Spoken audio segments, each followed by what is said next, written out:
Bismillahirrahmanirrahim. Allahun e falenderojmë, selavatet tona e dërgojmë Muhammedit sallallahu alaihi wasallam, familjes, shokëve dhe gjithë atyre që ndjekin rrugën e tij. Shikues të dashur, takojmë edhe sonte në këtë orar të zakonshëm të paraqitjeve tona pranjush në ekranin e bekuar të PIS TV-s. Në këtë kohë ku zbashku shfletojmë mësimet e Islamit, i kujtojmë ato e disa të tjera i sillim të reja. Në vazhdimsi, këto mësime duhet të na shërbejnë dhe duhet t'i përdorim për ngritjen tonë imanore dhe intelektuale. Mësimet e fesë janë ato të cilët duhet të na shoqërojnë dhe për asnjë moment besimtari nuk mbërrin asnjëherë në asnjë situatë kur është i panevojshëm për këto mësime. Dhe ashtu qysh edhe është pyet një njeri i cili kohë të gjatë kanë dëgju e ka mësu mësimet fesë. Dhe dikush ndoshta në një formë talleje i ka thënë atij, apo i mban mend dhe a i mban mend të gjitha ato të cilat i ke ndëgju? Pra, pse po ndëgjon? Pse po shkon ligjërata? Pse ulesh pranë ekranit për të ndëgju? Pse lexon libra? A i mban mend të gjitha ato të cilat i ke ndëgju dhe i ke lexu? Përgjigja është brillante. Thot sigurisht se jo, nuk i mbajnë mend. Thot por dua ta bëj një pyetje ty.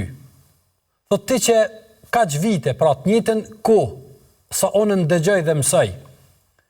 Thot am tregon dhe am mëson, thot, cilat kanë qenë të gjitha racionet e ushqimit të cilat ti ke hangër, ti ushqime to, a i mban men të gjitha llojet e ushqimit që ti i ke ngrënë dhe ushqime to? Përgjigja është sigurisht se jo. Thot, ama një gjë je i sigurt, a i ushqim të cilën ti e ke ngrënë, a i të ka majt gjallë. Po ka qenë shkak dhe sebeb që ti me mbet gjallë gjatë tërë këtyre viteve. Thot po. E thot po njëjtë është. Thot unë nuk i kam mbajt mend ndoshta të gjitha që i kam dëgju dhe të gjitha që i kam lexu, se tek e fundit është e pamundur. Thot amo një gjë jam i sigurt se ajo cilën e kam dëgju dhe ajo cilën e kam lexu ka qenë ushqim për shpirtin tem, për imanin tem që ai të mbetet gjallë. Andaj, ne vazhdojmë të flasim, ne vazhdojmë të përkujtojmë, ne vazhdojmë të sjellim mësime të reja, sepse jemi të sigurt se në përditshmërinë tonë, në distancat cilat i kemi para vetes e që duhet të kalohen, është e domosdoshëm që të furnizohem me këtë lloj ushqimi. Imani, besimi, nuk rrije në trupin e dikujt e në zemrën e tij, po nuk u ushqyje me njohjen e Zotit, po nuk u ushqyje me mësimet koranore, po nuk u ushqyje me mësimet e pejgamberit alayhis salam, po nuk u ushqyje me paralajmërimet dhe me përgëzimet për shpërblime, dhe të njëjtën kohë po nuk u tërheq vërejtja për kërcënimin e ndëshkimeve nëse se njeriu i bën të gjitha ato. Kjo është jeta tek e fundit. Kështu duhet të jetojmë. Një ditë të mësojmë, një ditë të praktikojmë, ndoshta një ditë harrojmë, të nesërmen përsëri kthehemi në vetëdijen tonë e kështu me radhë. Sepse kjo është përpjekja, për cilën Allahu subhanahu wa taala nuk e lën askënd pa shpërblim. Nuk e lën askënd pa ia dhënë mundin e asaj të cilën e ka bën në jetën e tij. Andaj Allahu subhanahu wa taala thot, ata të cilët gjahadu fina, pra përpjeken, mundohen, sakrifikojnë, sforcohen për të kuptu, për të mësu, e pastaj edhe për të realizu, thot Allahu xhalla shanuhu, na kena me ualetsu atyne. Lenehdiyennahum subulana. Kena me ualetsu atyne rrugën. Edhe rrugën e mësimit, edhe rrugën e kuptimit, edhe rrugën e zbatimit. Andaj lumë ne të lumë, që Allahu xhalla shanuhu na ka mundsu të jemi në këto pozicione. Dikush duke fol, e dikush duke ngu. Tek e fundit të gjithë jemi zbashku në përpjekjen e ndihmesës së njëri tjetrit derisa të arrijmë kënaqësinë e Zotit xhalla shanuhu në këtë botë e pastaj edhe xhenetet e Allahut subhanahu wa taala, ato të cilat Allahu subhanahu wa taala i ka përgatitur për robërit e tij. Por derisa të arrijmë atje në këtë botë duhet të mundohemi. E përpjekja dhe mundi jonë në këtë botë shpesh herë nëse e shkputim nga këto mësime nuk na dalin rezultatet e duhura. E sidomos ndoshta në kohën në cilën po flasim, në kohën në cilën po jetojmë, në kohën e cila megjithatë i ka disa të veçanta që ndoshta nuk kanë qenë të njohura në të kaluarën, madje nuk kanë qenë as prezent. Për shembull, sot kriteri i vlerësimit të dikujt është pasuria. Kriteri që dikush sot e vlerëson dikën është pasuria. Sot kriteri i lumturisë së dikujt është përjetimi i kënaqësive trupore dhe i defrimeve dhe shpesh herë edhe i shfrenimeve. Sot kriteri i ngritjes së dikujt dhe i pozicionimit të dikujt mbetet materialja, mbeten gjërat e kësaj bote. Dhe në përpjekjen e njeriut, ndoshta që brenda këtyre gjërave ta gjej veten e tij, ta gjej rahatinë e tij, ta gjej kënaqësinë e tij, ta gjej prehjen e tij, rezultati është probleme, ngushti dhe shpesh herë pasoja të mëdha. Në kohën ku mund të themi lirshëm se mund të llogaritet edhe një lloj paradoksi. Një lloj paradoksi i madh ku të gjitha elementet që njeriu të jetë rahat dhe komod janë prezent. Megjithatë, realiteti cilin e shohim dhe e prekim dhe e jetojmë është se njerëzit nuk janë të tillë. Njerëzit nuk janë rahat. Njerëzit nuk janë të qetë. Madje sot njerëzit nuk janë as të lumtur.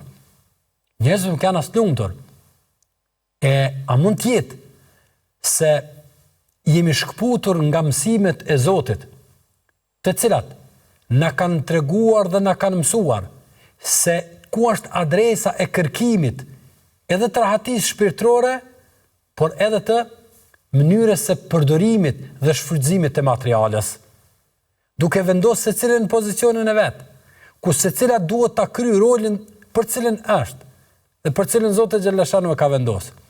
Dhe në momentin e ndryshimit të këtyre vendeve, ne kemi me pa ato pasoja të cilat e kemi në radhë parë tek vlerësimi, tek kriteret e vlerësimit e pastaj edhe tek rruga e kërkimit të asaj që ne po e kërkojmë. Andaj paradoksi është se sot njerëzit i posedojnë të gjitha. Të paktën më shumë se çdo herë që kemi poseduar në kaluarën dhe në atë që ne mund ta njohim si lajme që na kanë ardhur nga prindërit tanë, gjyshit, baballarët, gjyshit e kështu me radhë. Pse po ndodh? Pse po ndodh kjo ngushti? Pse po ndodhin këto telashe? Pse po ndodhin këto probleme? Pse njerëzit sot janë të palumtur? Me çka po përpjeken ta lumturojnë zemrën e tyre?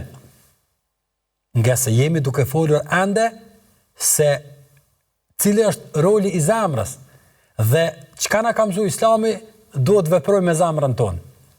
Islami na ka mësuar se adresa e rahatisë dhe e qetësisë dhe e lumturisë është zemra. Andaj Allahu subhanahu wa taala na nxjerr para realitetit të cilën ne me gjithë përpjekjen që ta mohojmë, s'mund ta mohojmë. Thot Allahu xhalla shanuhu: "Wa man a'rada an dhikri fa inna lahu ma'ishatan dhanka." Ai i cili ja kthen shpinën udhëzimit tim, ai i cili ja kthen shpinën mësimeve të Zotit, ai i cili ja kthen shpinën kuptimeve të mësimeve të Zotit, ai i cili ja kthen shpinën adresave të kërkimit të asaj që i nevojitet njeriu. Ai ka me humb rrugën, dhe çdo kush që e humb rrugën do të ndihet në siklet, do të ndihet në stres, do të ndihet në sprov, do të ndihet i rënduar, do të ndihet pa shpresë, do të ndihet pa adresë. Imagjinoni dikush i cili udhton dhe ec në një hapësirë të panjohur, me rreziqe, me të papritura, dhe në moment të caktuar e ka humb busollën e orientimit. Me gjuhën tonë e ka humb hartën, e ka humb navigacionin. Dhe për një moment, duke qenë i sigurt në rrugtimin e tij, mbetet para shumë udhkryqeve, udhkryqe të cilat i ofrojnë rrezik, udhkryqe të cilat i ofrojnë të papritura. A nuk do të ndihet i friksuar, a nuk do të ndihet i stresuar, a do të ndihet i ngushtuar, gjithsesi. E Allahu xhalleshanu po thot, ti mund t'i posedosh të gjitha, por në momentin që e ke humb çelësin e orientimit dhe ja ke kthy shpinën udhëzimit të Zotit, nuk të pret asgjë tjetër përveç se jetë e shtrëngume, jetë e vështirë, jetë e rëndë, pavarësisht materiales dhe pavarësisht komoditetit të jashtëm që i ofrohet dikujt nga njerëzit. Andaj, nëse po flasim për zemrën dhe qetësinë e saj, nëse po flasim për zemrën dhe rahatinë e saj, nëse po flasim për zemrën dhe lumturinë e saj, lumturinë e kërkuar diku në adresa të gabuara, dijeni se lumturia dhe rahatia dhe qetësia nuk kërkohen në pasuri, nuk gjinden në emër dhe në famë, nuk gjinden as në pozita, e nuk gjinden as në gjëra materiale. Jo, ajo gjendet në zemër. E zemra nuk mbushet me materiale. Zemra nuk mbushet famë. Zemra nuk ngopet autoritet. Zemra nuk ngopet, ne shohim njerëz që i posedojnë të gjitha, por lakmia dhe dëshira tyre për të pas dhe për të poseduar dhe për të ngrit hala është pothuajse e njëjtë sikur në fillimet e tyre, që është treguesi i qartë se njeriu, brendësia e njeriu nuk ngopet. O njerëz, mësoni, ai nuk ngopet, ai nuk ka limite, ndërsa qetësia e zemrës arrihet me njohjen dhe nënshtrimin ndaj Allahut subhanahu wa taala. Një formulë shumë e thjeshtë për të deklaruar, një formulë shumë e thjeshtë për të ndëgjuar, por një jetë e tërë përpjekje për të zbatuar. Andaj shumë lehtë është që të artikulohet, edhe shumë lehtë është që të ndëgjohet, por zemra nuk qetësohet me askënd tjetër pos me krijuesin e vet, pos me Allahun subhanahu wa taala. Kot betonan Allahun kot, sepse ajo nuk qetësohet, nuk ngopet, nuk rahatohet, nuk ndihet natyrshëm me askënd dhe me asgjë tjetër, pos me Allahun subhanahu wa taala. A nuk thot Allahu xhalla shanuhu, ala bi dhikrillahi tatma'innu al-qulub.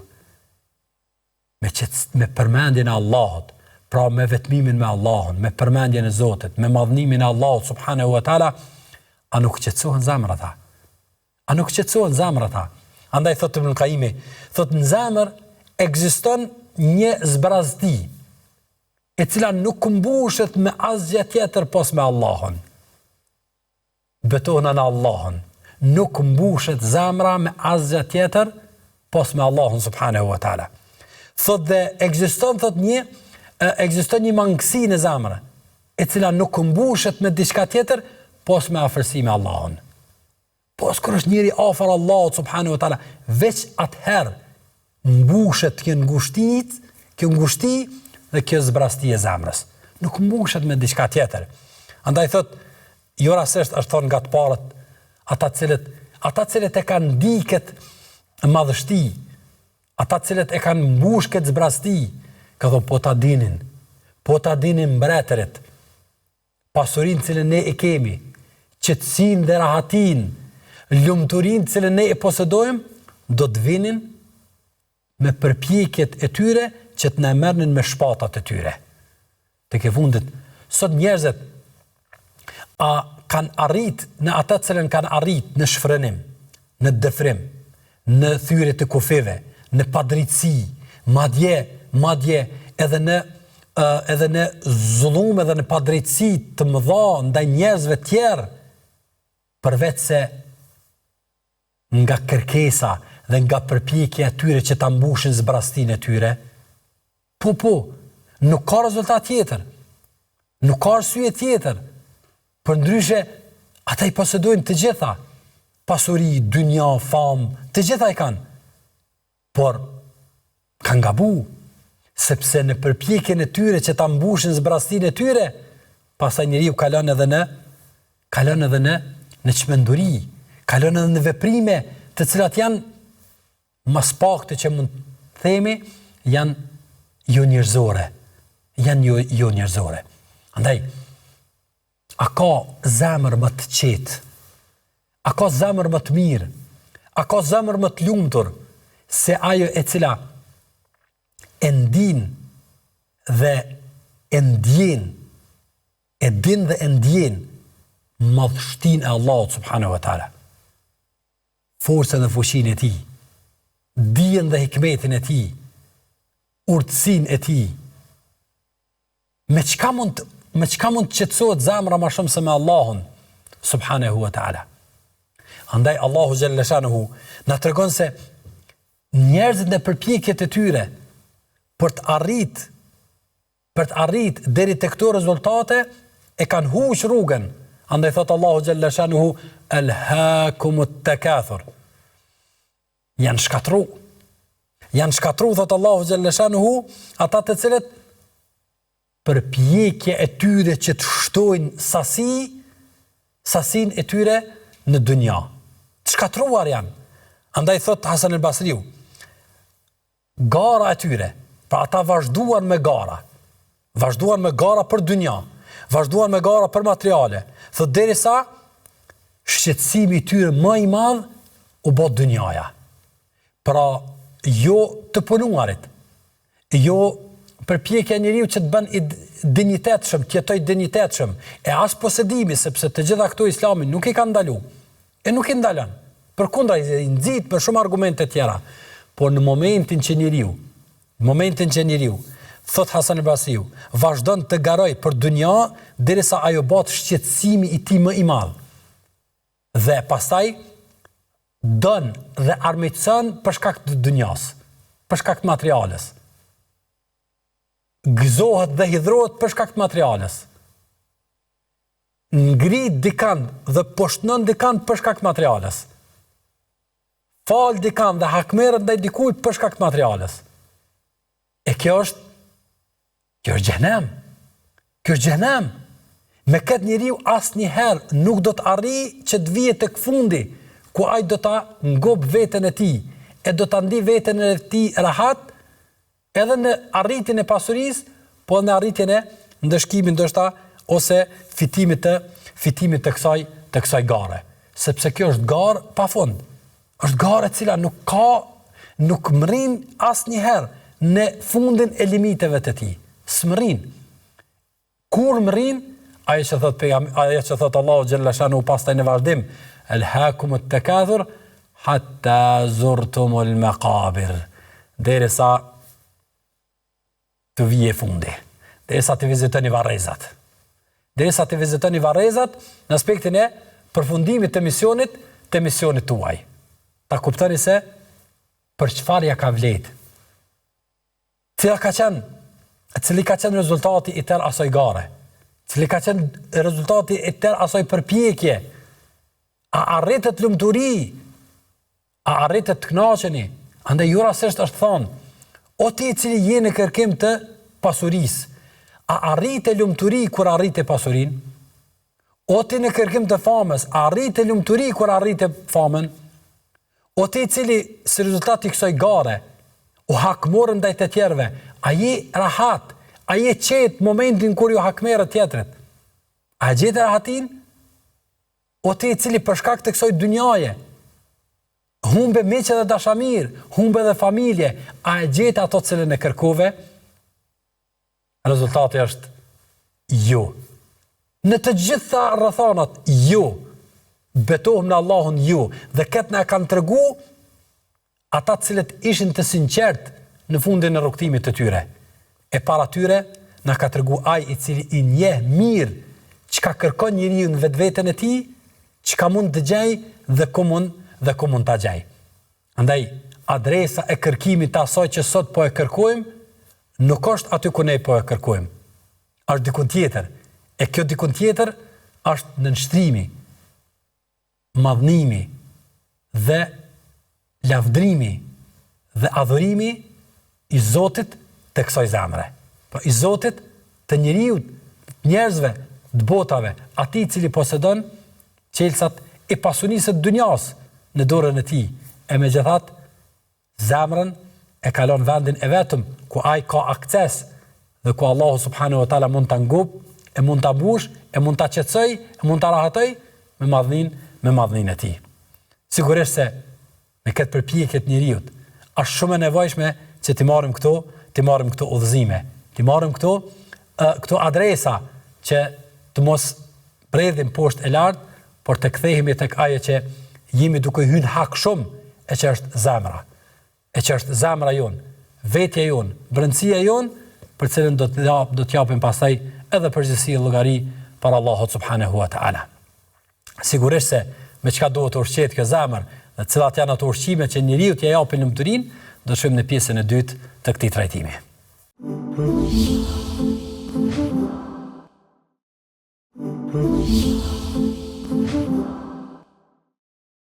Shikues të dashur, po kthehemi në pjesën e dytë të përpjekjes që ta gjejmë adresën e rahatisë dhe qetësisë së zemrave tona. Mungesa e kërkimit të kësaj adrese dhe rezultateve të këtij kërkimi sigurisht se do të na sjell tek një gjendje e cila në Kur'an është përmendur si një gjendje e vështirë dhe e rëndë. Pra, përpjekja që ta gjejmë adresën e lumturisë nuk është thjesht përpjekje për të gjetur diçka më mirë. Mirë jemi, por po kërkojmë diçka më mirë. Jo. Jemi shumë keq dhe po kërkojmë atë e cila shumë e mirë. Pra jemi në gjendje shumë kritike, po kërkojmë shërim. Jemi në gjendje shumë të smur, po kërkojmë ilaç. Pra nuk është se jemi shumë afër, e po e gjetëm mirë, e po se gjetëm s'prish shumë punë. Jo. Jemi të thonë jemi shumë keq. E në qoftë se nuk e gjejmë, bëhemi shumë më keq. E në qoftë se e gjejmë, do të arrim të gjejmë atë cilën jemi duke e kërkuar. Andaj thot Allahu subhanahu wa taala: "Fawailun lil qasiyati qulubuhum min dhikrillah." Mirë për ata, të cilët si rezultat I mos ushqimit të zemrës me atë cilën duhet.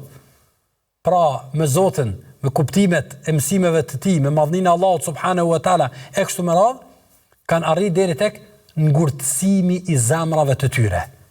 E pastaj Allahu xhaleshanu po thot: "Wail." Mirë për ata, të cilët kanë arrit në situatën e ngurtësimit të zemrave të tyre. Ngurtësim I zemrave, I cili pastaj nuk e lën njeriu që të kërkojë në adresën e duhur dhe njëkohësisht nuk e ndin veten rahat dhe komod me ushqimin e duhur, e që është ushqimi I shpirtit. E tëra kjo sjell tek zemra e cila është zemër e shqetësuar, zemër e zbrazët, zemër e pasigurt, e kështu me radhë. Andaj shenjat e kësaj zemre të ngurësuar dhe e kërkimit të rahatisë dhe lumturisë së kësaj zemre dikun tjetër pas tek Allahu subhanahu wa taala sjell deri tek rezultatet në vijim. Rezultati I parë është ankthi. Është ankthi dhe shqetësimet e panumërta që njerëzit I kanë. Allahu subhanahu wa taala thot: "Fala tu'jibuka amwaluhum wala auladuhum." Mos bën përshtypje as pasuria e tyre e as evlatët e tyre. Nuk kanë asgjë ata nga ajo të cilën e posedojmë. Kjo e vërtet kuranore, padyshim është ajo që besimtari e din dhe e ndjen se ata kalojnë nëpër ankthë dhe për shqetësime të ndryshme. Pastaj zbrazdia e madhe shpirtërore. Thotë Ibn Qayyimi, shkatrimi i zemrës vjen nga siguria e rreme dhe nga pakujdesja që njeriu e ka ndaj saj. Pra ku njeriu këtë zemër në të cilën duhet të zaj vend dikush tjetër, vendos dikant tjetër. E tëra kjo nuk shkakton asgjë tjetër, pos zbrazdi, sepse nuk është mbush me ata material, pra me atë materje, cilën duhet të mbushet. E pastaj humbja e qëllimit të jetës. Humbja e qëllimit të jetës. Dhe sa njerëz i shohim të cilët me gjithë arritjet e tyre, me gjithë ata cilën ata e posedojnë, me gjithë pozitat cilat ata i kanë, pikpyetja e tyre më e madhe është çka? Pse? Pra pse e tëra kjo? Dhe çka pas këtë kësaj? Çka pasi ti ke arrit diçka? Çka pasi ke arrit pasuri? Çka pasi ke arrit famë? Çka pasi ke arrit të gjitha të arriturat në këtë botë? Nëse të mungon arsyeja e jetës, pastaj s'mund t'i kuptosh as të mirat, s'mund t'i kuptosh as provat. S'mund t'i kuptosh sa njerëz kanë marrë pozicionim të caktuar në jetën e tyre për shkak se nuk kanë arritë të i kuptojnë sprovat e jetës, qofshin të mira, qofshin të këqija ato, pra të dëmshme dhe të dhemshme, për shkak se nuk e kanë kuptuar misionin për cilën jetojnë këtë botë. E thjesht, sa madhështor është për besimtarin kur Allahu ja ka lehtësu, e kur Allahu xhallashanuhu ata e cila është pikpyetje për miliarda njerëz, sa do është pikpyetje e madhe, pse jam këtë botë, ka marrë, qëfar, pse jetoj, pse duhet ballafaqohem me këtë këto sfida dhe sprova në dynja, pse dikush posedon shumë e dikush s'posedon, pse dikush i cili edhe pse, në të jashtmen dhe në të gjitha argumentet flasin për zullumin dhe padrejtësinë ai po ka rahati, ndërsa dikush tjetër është i sprovuar. Pse dikush është gjatë i smuar e dikush nuk smuret kurrë. Pse dikush ka pasuni e dikush nuk ka. Të gjitha këto pikpyetje e shumë të tjera, njerëzit i vendosin para pozicioneve të palakmueshme në jetë, sepse nuk e kuptojnë pse kanë ardhur këtë botë, cili është qëllimi, kush i ka sjell, kush e udhëheq jetën e tyre dhe në fund kush do t'i merr në llogari.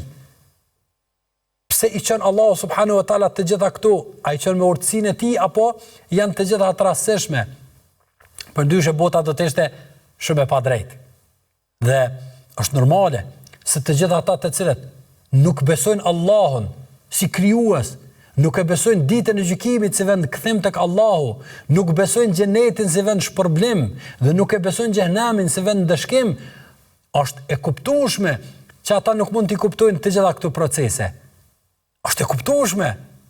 Mirë po besimtari i cili zemrën e tij ka nënshtruar Allahu subhanahu wa taala dhe adresën e qetësisë dhe rahatisë së zemrës së tij dhe të lumturisë e lyp tek Allahu subhanahu wa taala, letë është për ta, nga se e kupton wa ma khalaqtul jinna wal insa illa liya'budun, si kam kriju gjin dhe njerëzit posa të më adhurojnë. Adhurimi Allahu subhanahu wa taala. Dhe ky mision sigurisht se kërkon pastaj edhe sakrificë, sepse nuk mund të jetë pretendim, por të jetë dëshmi e vazhdueshme.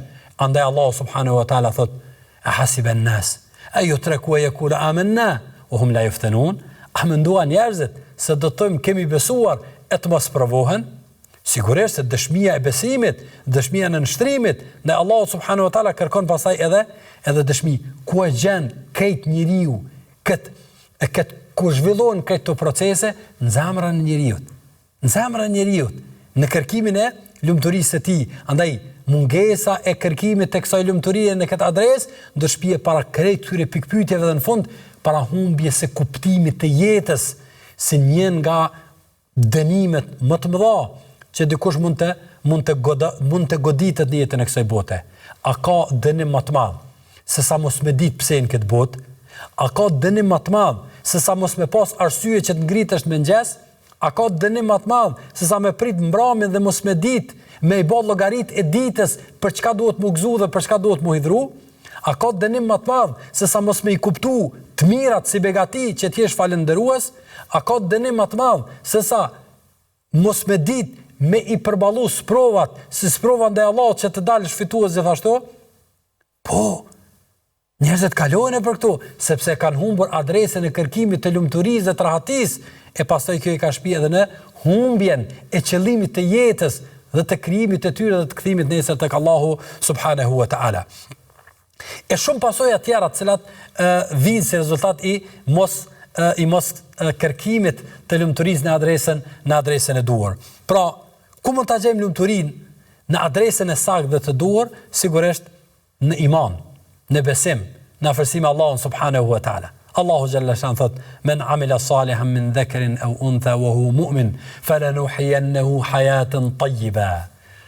Ata cilët bojnë punë të mira, qofshin mashkull ose femra, dhe këtë e kanë bë, dhe këto punë të mira i bojnë si rezultat i imanit, i besimit, i mbushjes së zemrave të tyre me Allahun subhanahu wa ta'ala, me Zotin e botrave. Pra, çdo lëvizje që ata e bojnë për Allahun. Çdo fjalë që flasin për Allahun. Çdo sabër që e bojnë sabër për Allahun. Çdo moskalim të kufeve e bojnë për Allahun. Çdo sakrificë e bojnë për Allahun. Çdo shpenzim e bojnë për Allahun. Pra gjithçka në jetën e tyre del si rezultat i imanit, i besimit, i madhnimit Allahut subhanahu wa ta'ala në zemrën e tyre. Thot Allahu xhalla shanu shpërblim për këtë kanë, falanuhyiyannahu hayatan tayyiba. Këtyre kena më mundsu jetë të mirë. Jetë mirë, tërhatshme, të qetë, pa ngarkesa, pa ankth, pa stres. Besimtari e ka këtë. Betonan Allahun subhanahu wa ta'ala. Ai i cili jeton, a ka shpërblim më të madh? A ka kënaqësi më të madhe? A ka begati më të madhe se sa Allahu xhalleshanu me ta çuket kënaqësi në shpirt dhe me ta mundsu me pas jetën e mirë. Sigurisht Allahu xhalleshanu po thotë kena me ja bë jetë të mirë. Dhe këtë jetë të mirë Allahu po e lidh me iman, nuk po e lidh me gjëra materiale, nuk po e lidh me gjëra të kësaj bote, pa e nënvlerësu rëndësinë dhe detyrat të cilat njeriu i ka përballë dunjas. Por po flasim për jetën e mirë, po flasim për lumturinë, po flasim për rahatinë, po flasim për qetësinë e kërkuar në zemra, këtë zemër të cilën përpjekum që ta rregullojmë në bazë të mësimeve të Allahut subhanahu wa ta'ala. Pastaj ofrimi me Allahun xhalla shanuhu. Andaj, a ka vend ku njeriu e gjen veten me rahat, me qetë, më mirë se sa në sejdë? Betohna në Allahun fuqiplot. Po ta kishim mundësin dhe ta zbulonim ndonjë mjet matës, i cili e mat rahatin dhe qetësin dhe lumturin e njeriut, dhe ta matnim rahatin dhe qetësin dhe lumturin e dikuj i cili është në sejdë para Allahut subhanahu wa ta'ala, dhe rahatin dhe knatësin dhe lumturin e dikuj tjetër në kulmin që dikush mund të llogaritë se është duke u kënaqë, por jo me Allahun. Betohna në Zotin e botrave, se nuk ka mundësi në asnjë rrethon, madje as përse afërmi me kon rahatia dhe knatësia dhe lumturia atij i cili është në sejdë e njëjtë me të atyre. Pra kjo është larg më e lartë. Është larg, shumë larg, madje nuk mund të shihet as nuk mund të arrihet nga lumturia e supozuar ose e pretenduar e dikujt tjetër. Po njerëz, kthenu tek Allahu, kthenu tek libri i tij, kthenu tek Zoti, kthenu tek përmendja e Allahut, kthenu tek namazi, kthenu tek madhnimi i Allahut xhallashanu, o njerëz që po kërkoni rahati, o njerëz që vrasësia dhe ashpërsia e dunjas na ka prek në çdo cep, në çdo sferë, në çdo porë të jetës, kthenu tek Allahu, vendosni kokën në sejdë, kapni librin e Allahut në duar, jepni sadaka fshehur, qyni bëmirësi ndaj prindve, ndihmonu të tjerëve në këto punë që të banë me iman, duke e ndi afërsinë e Allahut afër neve, është lumturia, ata cilën po e kërkojmë e nuk po e gjejmë dot. Andaj, afërsia me Allahun subhanahu wa ta'ala është forca më e madhe. Afërsia me Allahun xhaleshanu është qetësia më e madhe. Arritja e kënaqësisë Allahut është arritja më e madhe. Çdo gjë tjetër pos saj, në mungesë të saj ose në privim të saj, nuk është asgjë tjetër pos mashtrim momental, i cili sapo kalon njeriu e ndjin dhe do ta sheh zbrastinë e saj dhe vërsinë e saj. Kënaqësia me caktimin e Allahut subhanahu wa taala është adresa e lumturisë, ku njeriu e kupton dhe e din se çdo gjë vjen me urtësinë e Allahut. Andaj thot pejgamberi alayhis salam, "Ajaban li amri al-mu'min", sa e çuditshme është puna e besimtarit. Dhe kjo thot nuk e ka askush tjetër pas besimtarit. Sepse kënaqet me caktimin e Allahut e pastaj reagimi i tij ndaj caktimit të Allahut është si duhet. Thot, nëse i vjen e mira, falenderon. Është në fitore, është i lumtur. E nëse i vjen sprova, duron. Përsëri është fitimtar. Përsëri është i lumtur. Wallahi, historia islame na ka mësuar dhe na ka tregu se kishte njerëz të cilët ishin të lumtur në sprovat e tyre, në smundjet e tyre, në të lashet e tyre, më shumë se ata që jetojnë në pallate. Sa ata që jetojnë në bollok, sa ata që jetojnë në pafundësisht në ushqimin e epsheve të tyre dhe lakmive të tyre. Po, sepse afërsia me Allahun xhaleshanu dhe kënaqja me caktimin e Allahut subhanahu wa taala i sill zemrës qetësi, rahati, lumturi, që nuk e gjen dikon tjetër. Nuk mund të arri dikon tjetër. Kënaqësia me vepra të mira, ku Allahu xhaleshanu ja mundson dikujt me bë vepër të mirë. Është adresë e lumturisë, kur Allahu xhaleshanu ja lehtëson dikujt me bë punë të mirë. Dhe në llogaritë e tij nuk gjen diçka për cilën duhet të vijë keq. Dhe në raport me punë të mira, njeriu duhet të ketë gjithsesi dy gjendje. Të bëj mirë e do të ndihet mirë. Dhe të vijë keq kur nuk mund të bëj mirë, dhe kjo do t'i kthehet në të mirë. Dhe kjo shumë e madhe. Këtë kuptim cilin besimtari duhet jetoj me ta, është qelsi i rahatis, sepse besimtari, përveç që e ndin veten mirë kur bën mirë, duhet të ndi veten keq kur nuk bën mirë, e sigurisht se duhet të ndi veten edhe ma keq kur qose bën keq. Tëra këto ku zhvillohen? Zhvillohen brenda, në veten e njeriut, në zemrën e tij, duke kërku rahatin dhe qetësinë e shpirtit të tij. Andaj, pa më thoni, ai i cili është ngrit në mëngjes, e ka fal namazën e sabahut, e ka madhnu Allahun, derti i tij vetëm ka qenë kënaqësia e Zotit fuqiplot. E pastaj ka dalë në rrugë, ka dalë në punën e tij, ka dalë në angazhimin e tij, duke ditë se po del fi sebilillah. Gjatë punës nuk ka përgoju kërkan, nuk ka shpif për kërkan, nuk i ka bë zullom kërkuj, nuk i ka bë dredhi kërkuj. Punën e tij e ka bë ndershëm. Çfarë do punë qoftë ajo? Ka fitu atë sa ka fitu. Është kthy tek familja e tij, ka përkujtuar Zotin, ka përkujtuar ditën e gjykimit. Është kënaq me atë pasuni dhe begati që Zoti ja ka dhënë. I ka fal pas kot. Dhe në mbrëmje, madje çfarë do qoftë e arritur atij e kësaj dynjaje. Ka rënë mbrëmje dhe është i sigurt se askush nga njerëzit nuk ngritet natën për të lutur kundër tij. Por e ka bën ndonjë të mirë duke qenë i sigurt se dikush do të lutet për ta. Dhe do të lutet për mëshirë ndaj tij. Duke qenë afër familjes dhe të afërmve të tij. Duke kryer obligimin ndaj Allahut. A ka njëri që mund të bie në mbrëmje në gjumë me lumturinë e tij? Betohen në Allahun se nuk ka. Pavarësisht tjerëve se ku flajnë, me kënd flajnë, dhe qysh e bojnë natën dhe ku i zën nata atyre. Nëse nuk ka kaluar për këto procese dhe gjatë natës dikush ngritet dhe bën dua kundër tij, e ka prek nderin e dikujt, ka fituar haram, çfarë do të qoftë gjendja e tij, betohen në Allahun se rahatia të cilën ai e ka në zemrën e tij nuk mund të jetë as për afërmi e rahatisë dhe lumturisë së të parit i cili ka jetuar ndershëm dhe ka nxënë nata ndershëm. Andaj puna e mirë dhe adhurimi ndaj Zotit, dobit cilët ja ka ofruar tjerëve, është nga adresat më të mëdha të lumturisë që njeriu mund ta gjej e mund ta kërkoj. E kjo burimin e ka në zemrën e tij. Pra, ai i cili jeton i tillë, ai ka gjetë xhenetin e kësaj dynjaje. E ai i cili hyn në xhenetin e kësaj dynjaje, i cili gjendet në krahëror në zemrat tona, ai me lenin Allah do të futet në xhenetin real që Allahu xhaleshano ka përgatitur për robët e tij. E ai i cili i mungon ky xhenet në jetën e kësaj bote, është vështirë që të paramendohet futja në xhenetet Allahu xhaleshano në botën tjetër. Allahun e lutim që adresa e lumturisë tonë të jetë Allahu dhe gjithçka që kënaq Zotin e tij, Zotin ton.